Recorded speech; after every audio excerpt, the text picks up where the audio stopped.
So today we are going to talk about 10 common myths about historic preservation that we hear a lot here in our office.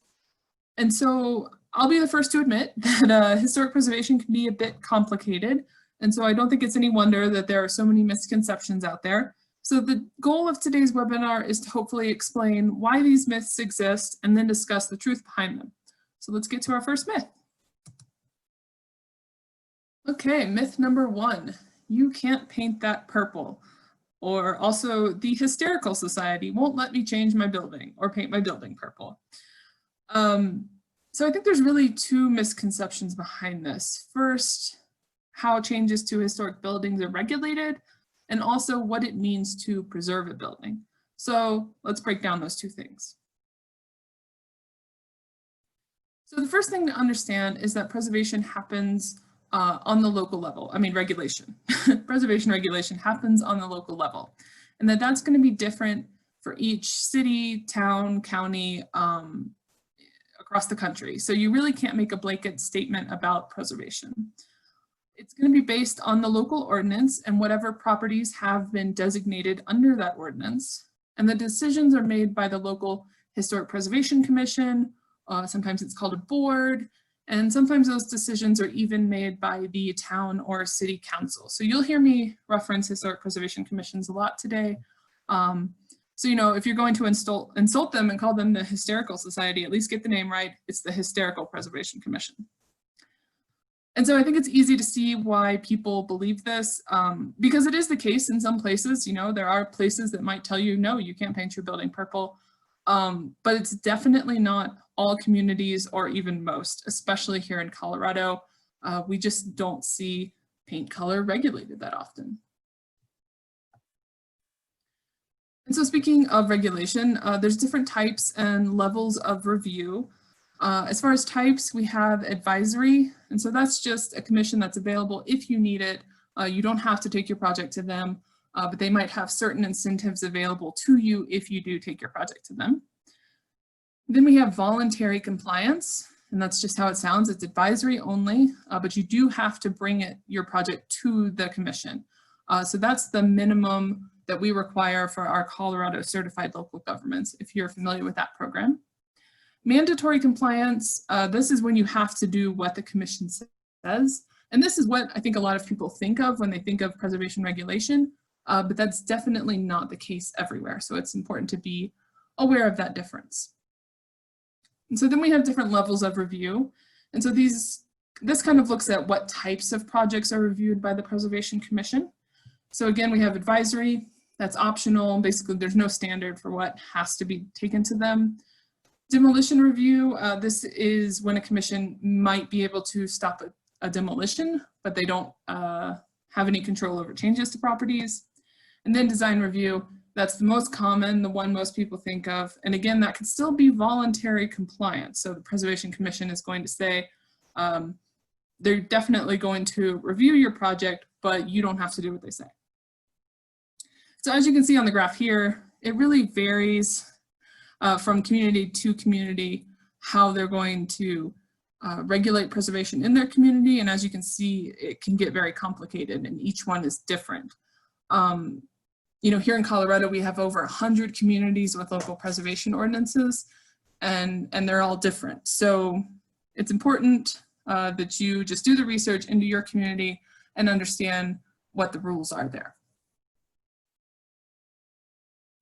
So let's talk a little bit about what it means to preserve a building.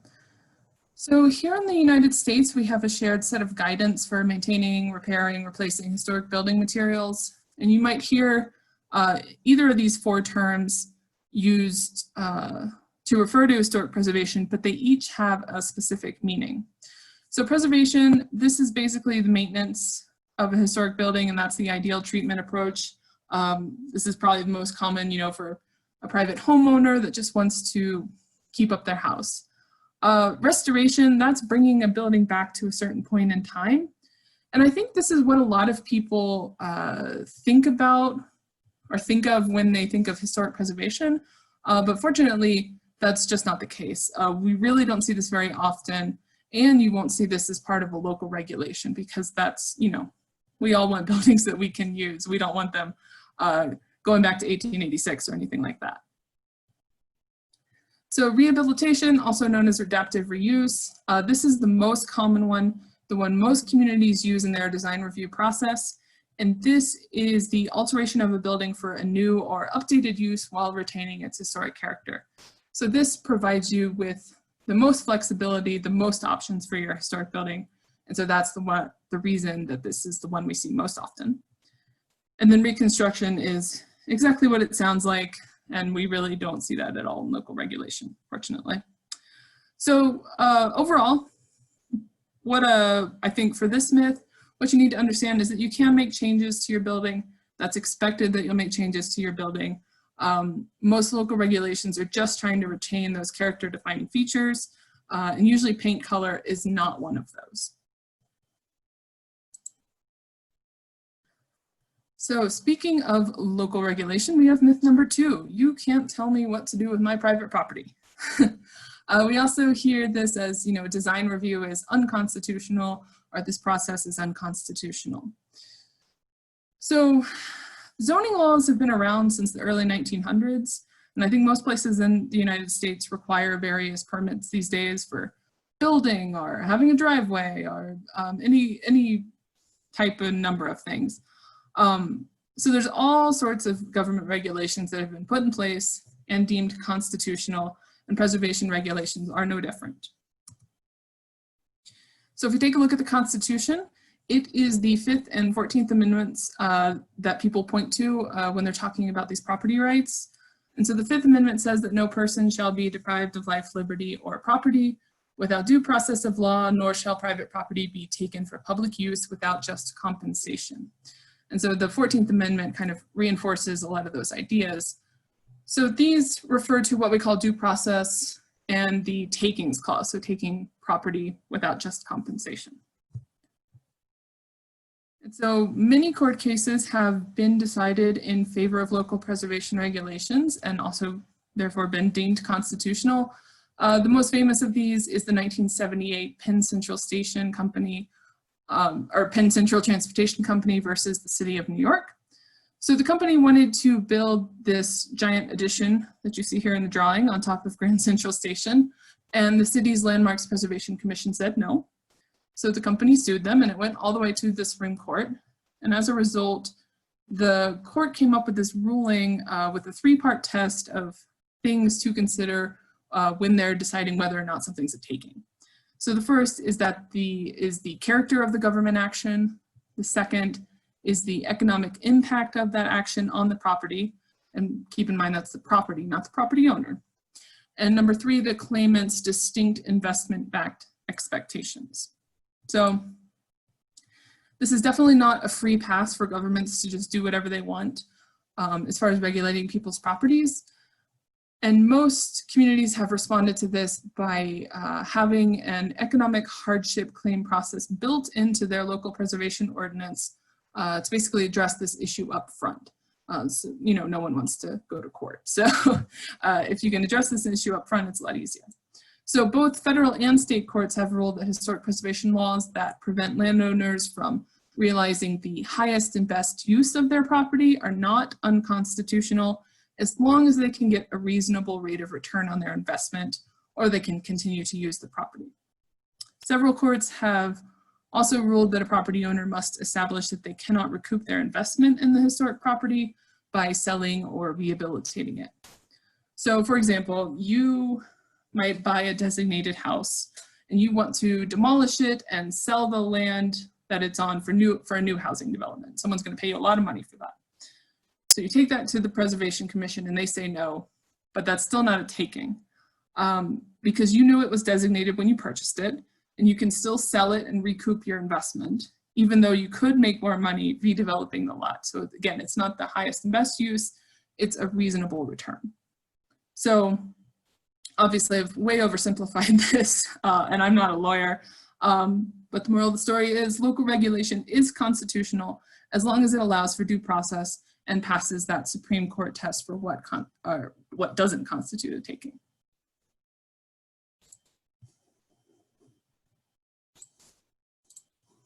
So in a similar vein, we have myth number 3. if my house becomes a landmark, it will lower my property value. And so I think this probably exists because designation is perceived as a negative attribute for a property and thus less desirable to buyers. But we have numerous studies throughout the country that have found that historic designation typically leads to property value appreciation rates that are consistent with or similar to non-designated areas.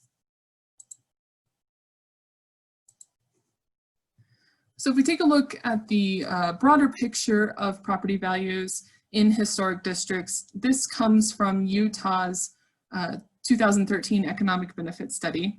And so that study showed that single-family foreclosure rates during the recession from 2008 to 2012 were actually lower in historic districts than not. So blue here is the foreclosure rates for cities as a whole, and then red is for the historic districts within those cities. So they generally found that historic districts were a lot more stable when it came to foreclosures during the recession. I think when you initially look at that graph, you might think, okay, well, that's because those are wealthier neighborhoods, and so they just had more money and could hold on to their properties. So they also took a look at that. So here is the average value of homes in historic districts versus the city as a whole. And so this is just for Salt Lake City. So we can see all of Salt Lake is the black outline with the hatch kind of there in the middle. So you can see there's many historic districts that are below average value, but they still had that lower foreclosure rate. So moral of the story being historic districts aren't just large wealthy homes, but we'll discuss that a little more later. So let's also look at locally designated historic districts. And so this is from our 2017 Colorado Economic Benefits Study. And this is specifically for Manitou Springs. So this is the median sales price per square foot comparing the inside and outside the historic district. They also did some case studies in other areas in Colorado, like Denver, Fort Collins, Durango. And basically what they came up with is similar to what you see here. There's nothing really conclusive, except that there's no clear relationship between designation and property values. But of course, you don't have to take my word for it. All of this information is available online, all the data, so you can check it out for yourself.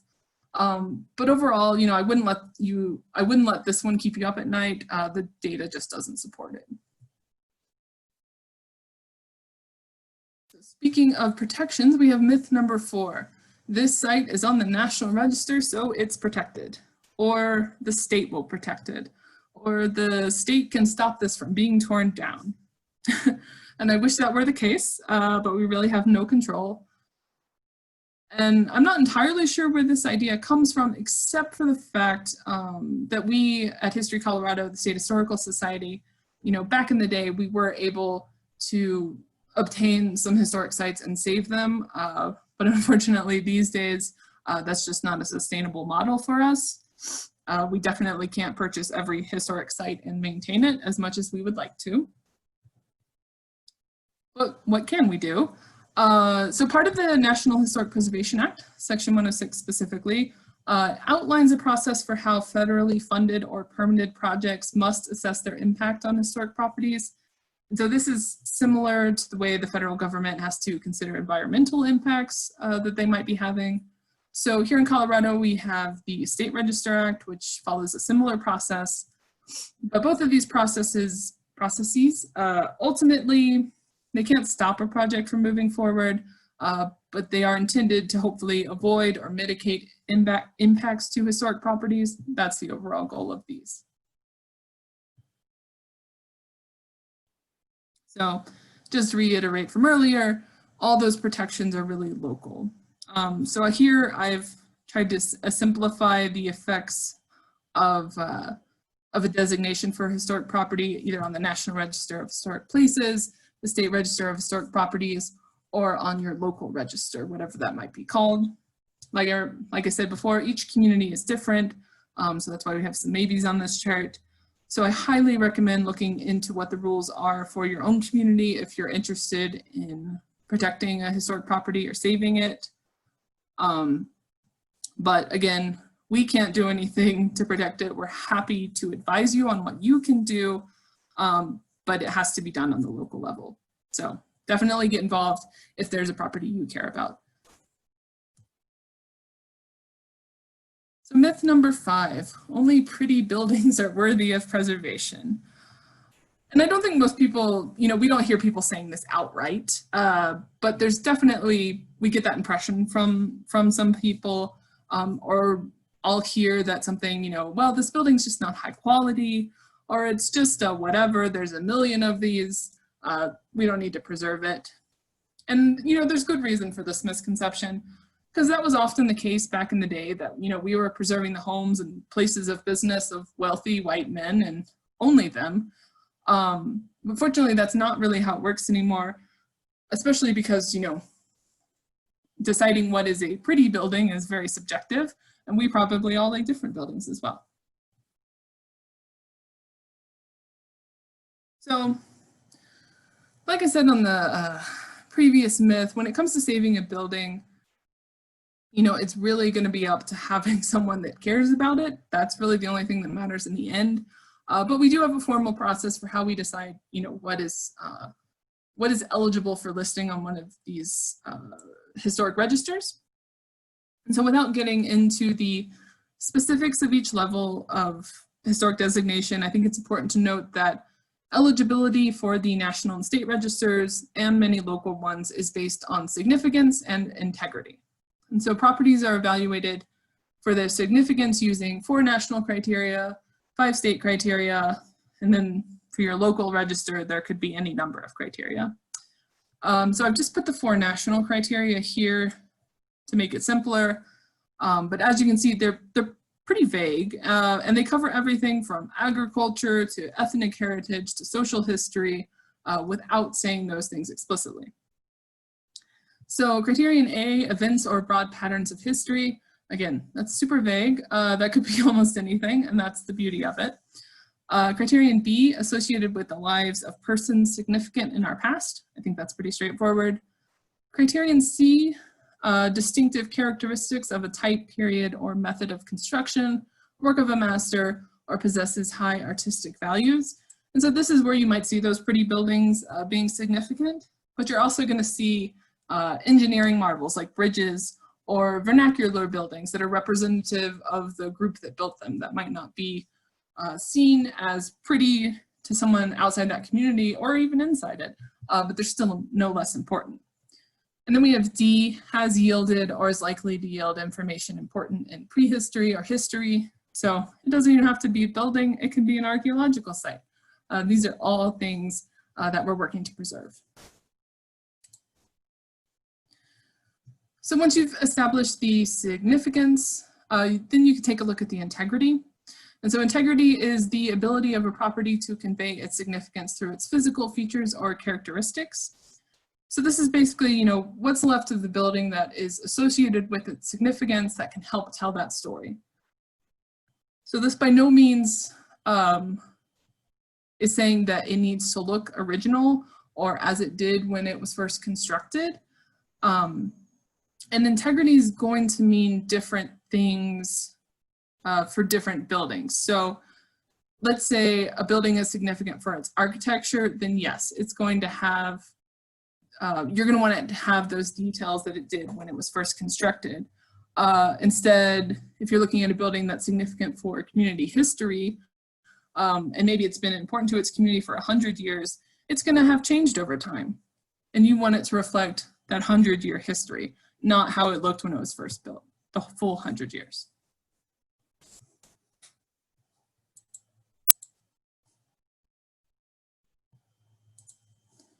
All right, so, and here we have a couple of examples of this.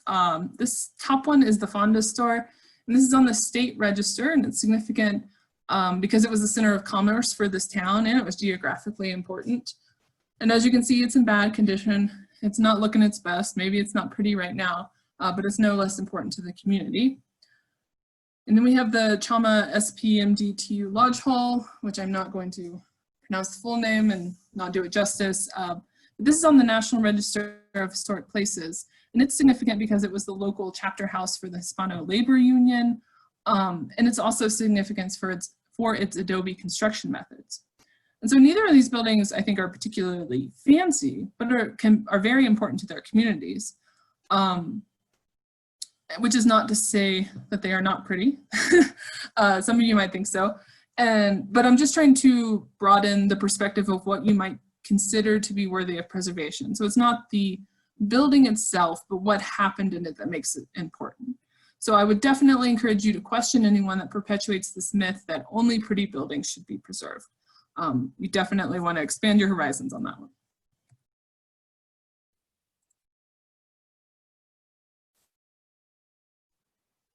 All right, myth number 6. So we're taking a turn here, as you can see. Old buildings are bad for the environment. Despite all evidence to the contrary, we hear this all the time, and I feel like we've been working on correcting this for so long, but I can only assume that people are imagining us freezing to death as the wind blows through our uninsulated historic buildings and we're turning up the heat and using all that electricity from the coal burning electricity plant. I don't know. But really we're looking at 2 different issues here. Climate change as a whole and just the overall concern for the environment, and also just folks that are interested in lowering their energy bills. So we'll try to address both here. So the first thing to consider is the embodied energy in a building. So embodied energy is everything that went into creating and maintaining that building. So that's the energy used to extract the raw resources like cutting the timber, processing the materials, so milling the boards, assemble product components, transporting those items between each step, so shipping all those materials to your project site, the actual construction of the building, the maintenance and repair, so every time someone got in their car and drove down to the hardware store to buy a new can of paint to maintain the building, or every new roof that was put on it during its history, that's all embodied within the building. And then if you choose to demolish the building or a part of the building, there's the demolition and disposal, the energy cost of that.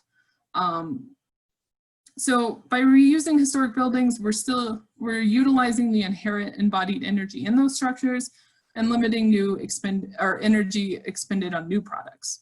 So I think when you consider the embodied energy of a historic building, it's really hard to argue that buildings should be demolished simply from an environmental standpoint, especially when you pair that with energy retrofitting efforts.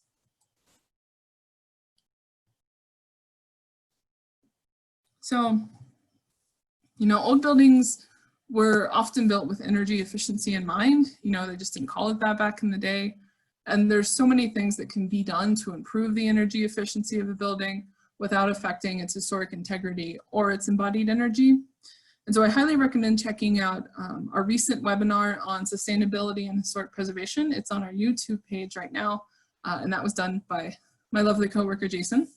And so he can answer questions on that right now too, if you'd like. But just to go over a few things that we often recommend as far as energy efficiency for historic buildings. Firstly, upgrading and maintaining HVAC and appliances. If you're using the ancient boiler, it might not be quite as efficient as a new one. Insulating attics, crawl spaces, walls, ducts, pipes. I think that's a no-brainer. Everyone's into insulating these days, it seems like, especially in your attic and your crawl space if you can. Those are probably the most important spots. You do want to make sure you're addressing any moisture issues before you go in and start adding insulation, because you can create some unintended problems. You also want to make sure you're using like blown-in insulation or bats or foam board rather than spray foam, because spray foam causes permanent damage. You're never going to get that off the building. And also, in 10 years from now, when they come up with that really cool new insulation that works so much better than spray foam, you're going to be really sad that you're stuck with that. So definitely don't recommend spray foam. You can also install storm doors and windows, which we are going to talk about more in a second. And then operational changes like programmable thermostats, taking advantage of natural light. And again, that goes back to those built-in energy efficiency things. And then using windows to cool and ventilate.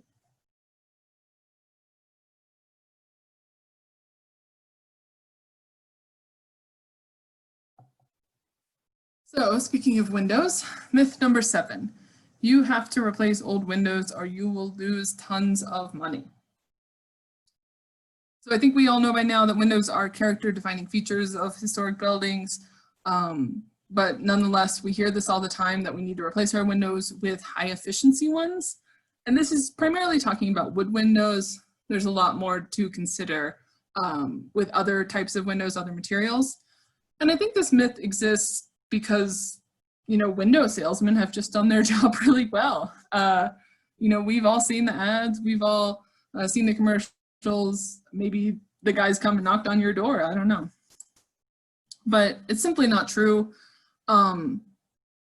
Replacing historic windows commits all future owners of that building to replacing them on a regular basis. Just because they're not designed to be maintained, they're designed to be replaced. So an old window that is well maintained through periodic painting, reglazing, hardware tune-ups, it can perform as well, if not better, than a replacement window if you pair it with the proper retrofitting measures, or maybe you have the historic storm windows already, if you're very lucky, and I'm jealous of you. So for retrofitting, we see weather stripping, storm windows, insulating cellular shades. Those can all be used, but let's take a look at the numbers. So the Preservation Green Lab, as part of the National Trust for Historic Preservation, they conducted a detailed study of various window retrofitting measures, as well as replacement windows in different parts of the country. So you can see Portland, Boston, Chicago, etc. So here we see the annual percentage of energy savings for the various upgrade options. And you can note the, the black lines at the top of each bar. Those are the ranges for each type. So it's not just, one simple number. There's a range. And when we're looking at those ranges, we see that retrofits can perform as well as high performance replacement windows. And again, that's high performance replacement windows. So that's assuming, they tested the top of the line windows. So you're buying the really nice ones, not just the regular ones. So those replacement windows do sometimes perform better. I don't argue that. But you can achieve the same level of energy savings with those retrofitting measures. But let's take a look at the cost of that as well. So from that same study, I chose Chicago as being closest to our climate. But really, we have so many different climates in Colorado. You can go to the study and see what's going to be best for your area. But here we see the average cost of window measures paired with the average return on investment. So clearly replacement windows don't have a good return on investment. And so you might be better off considering the insulating cellular shades, which have the best one, or perhaps pairing those with the storm window, with an exterior storm window to get the 2.8% return on your investment and get the higher energy savings, as we saw in the previous graph. But the bottom line is that retrofitting can give you a better return on your investment than replacement. You can achieve the same energy savings. You're retaining that historic integrity. So again, don't take my word for it. These studies are all available online, so you can take a look at the data sets and see what's going to work best in your climate.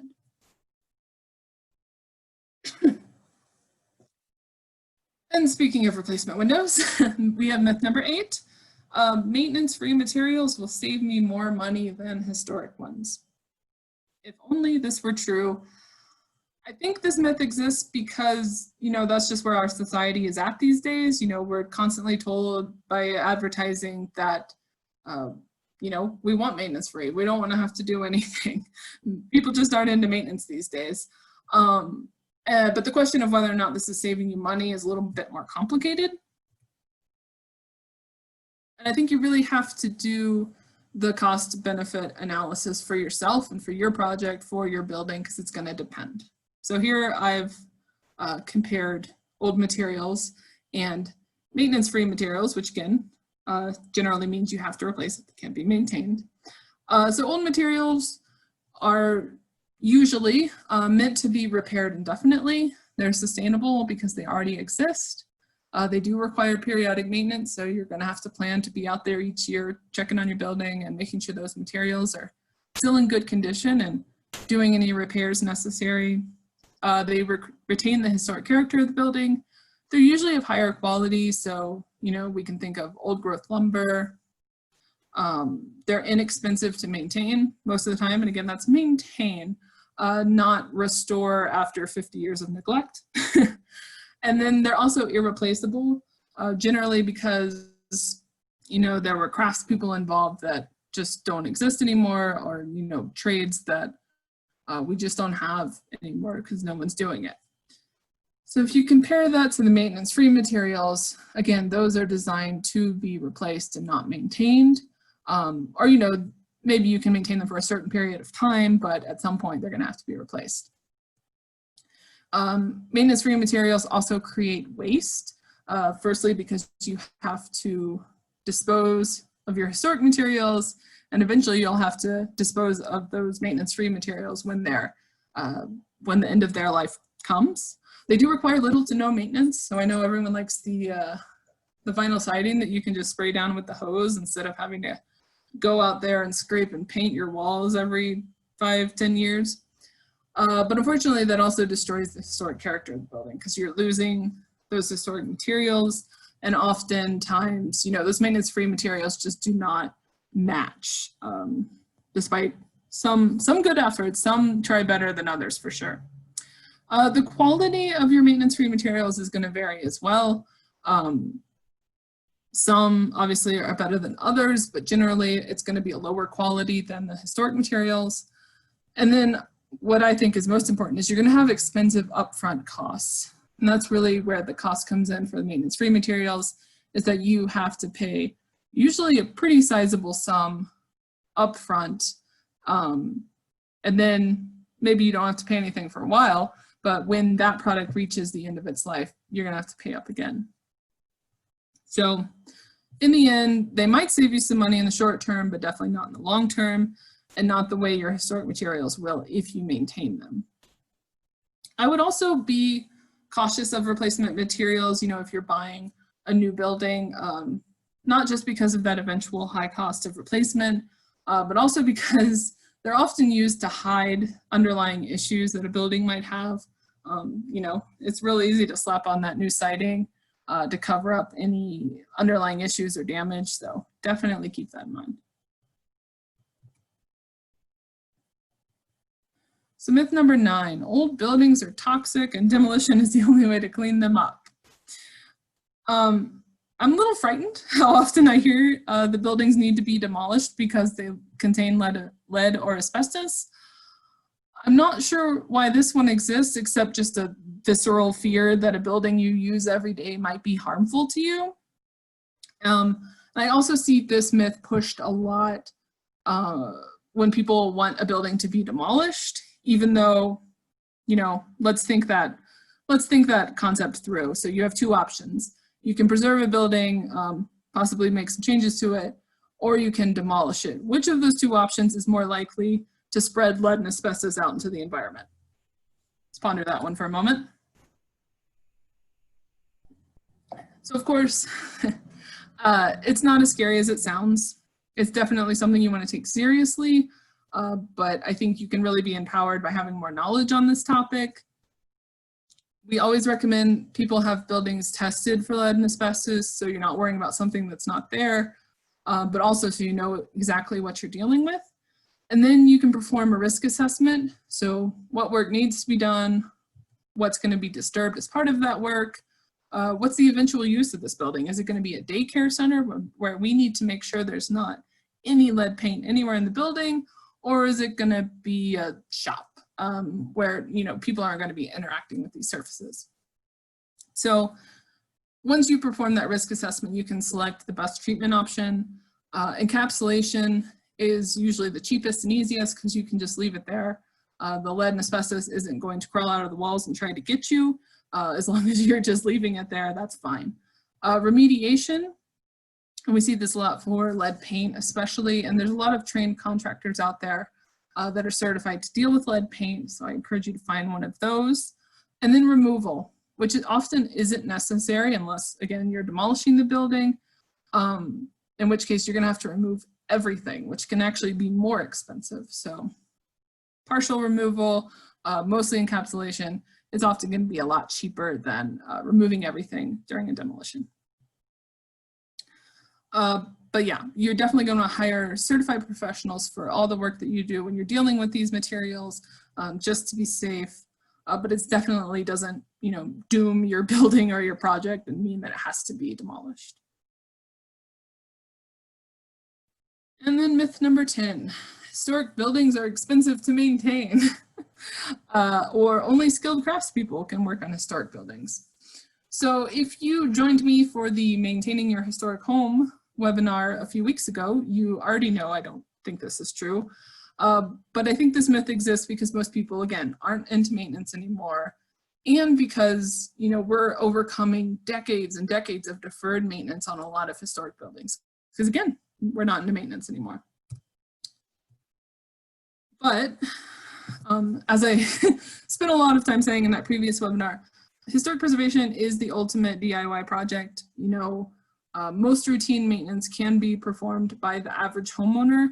And if you would like more information on how to do that, the National Park Service has these 50 different preservation briefs that go through, preserving, rehabilitating, restoring your old buildings, different materials, different types of buildings, different features of the building.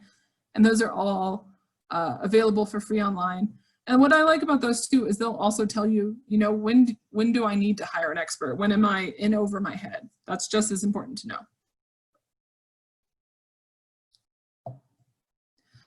I also recommend checking out some of the hands-on learning opportunities that we have available, especially here in Colorado.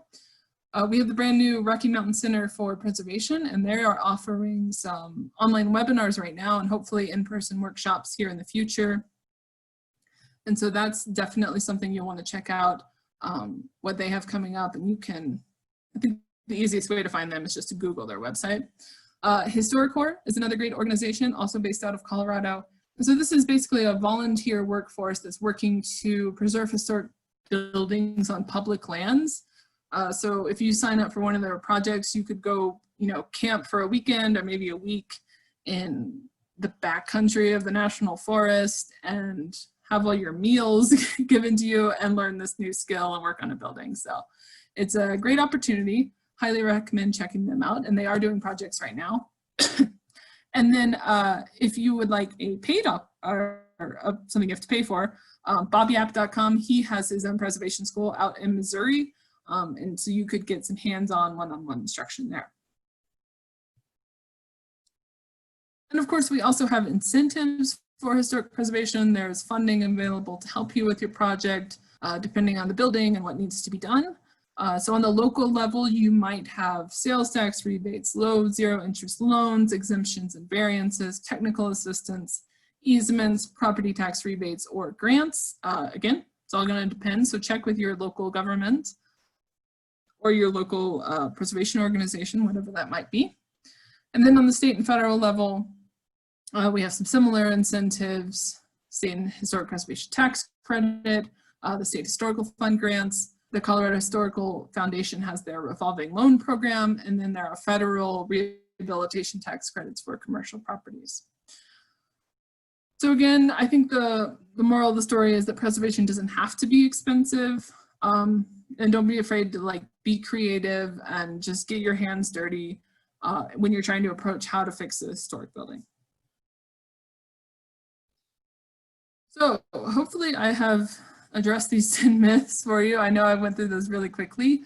I am happy to take any questions you might have using the Q&A feature, and hopefully Jason will help me out if there's any complicated ones here. So a recording of this is going to be available on our YouTube page. It usually takes about 2 weeks to get posted, but all of our previous webinars are also available on there if you would like to check those out. So thank you all so much.